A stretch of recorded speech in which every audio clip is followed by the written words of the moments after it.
In my 40 years teaching moral philosophy at Cambridge, I have seen the brightest minds undone by a single, primitive emotion: anger. We often believe anger is a necessary reaction to the world, a shield against injustice. But the ancient Stoics knew better. They understood that anger is not a shield. It is a poison we drink, hoping the other person will die. When my students ask how to find true mental fortitude in a chaotic world, I do not give them a textbook.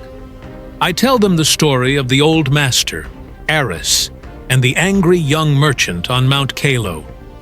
It begins like this. High atop the jagged peaks of Mount Calo lived an old philosopher named Eris. It was said that Eris possessed a heart like a still lake. No stone thrown into it could disturb its glass-like surface.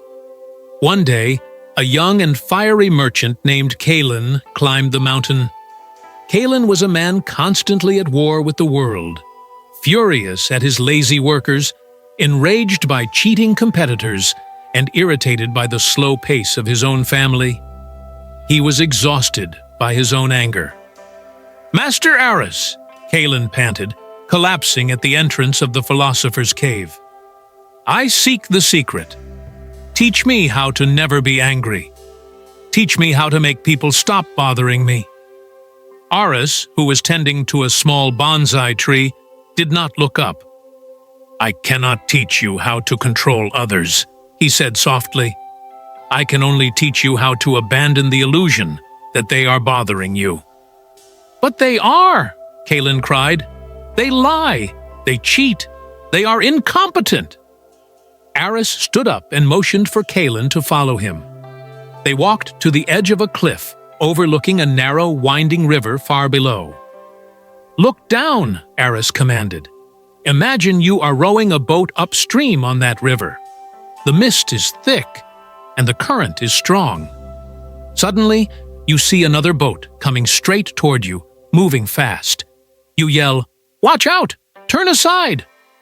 But the boat comes straight on." Calin nodded, his fists clenching. "I would be furious. I would shout at the pilot for his carelessness." "And if the boat crashes into yours," Eris continued, "and you stand up, ready to scream at the fool who hit you, only to realize that the boat is empty, that it had simply broken loose from a dock upstream and was drifting with the current?" Calin paused. "Well, my anger would vanish. You cannot be angry at an empty boat. It has no intent to hurt me. It is just nature." Eris turned his piercing gaze to the young merchant. "There is your answer.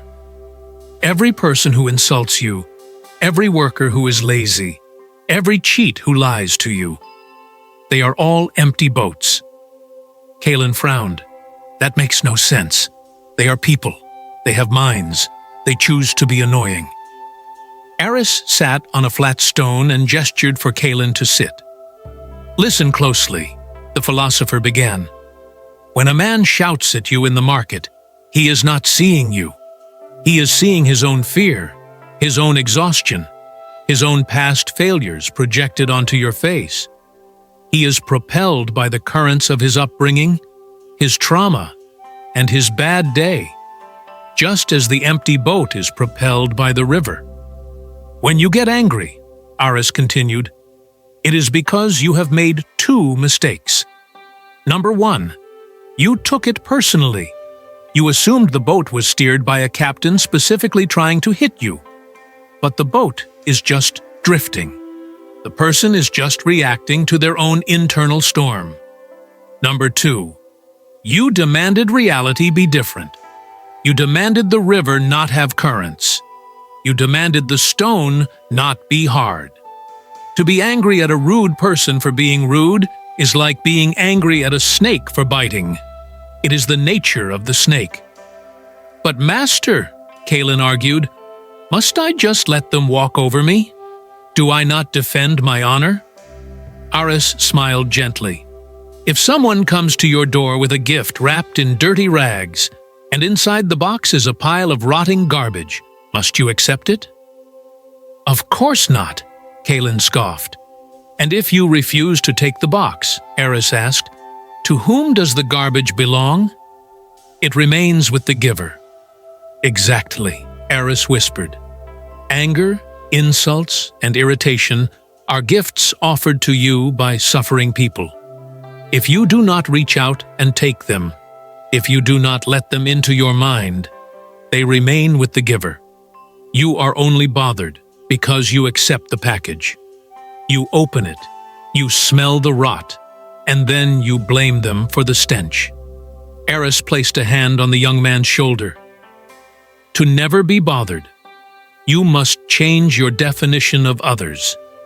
Do not see them as villains in the story of your life. See them as weather. When it rains, you do not shake your fist at the sky and take it personally. You put on a coat. You accept that it is raining, and you move on. Treat people like the weather, Eris concluded, looking out over the vast peaks. When they storm, seek shelter in your own calm. When they shine, enjoy the warmth. But never, ever believe that you are the cause of the storm, or that your anger can stop the rain.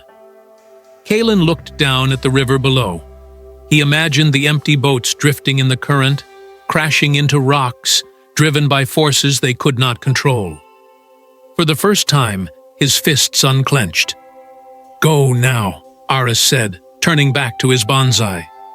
And remember, the boat is always empty. Here is my ending thought to conclude the story. Your peace is not held hostage by the behavior of others unless you hand them the key. The world will always be full of drifting, crashing boats, driven by storms you cannot see.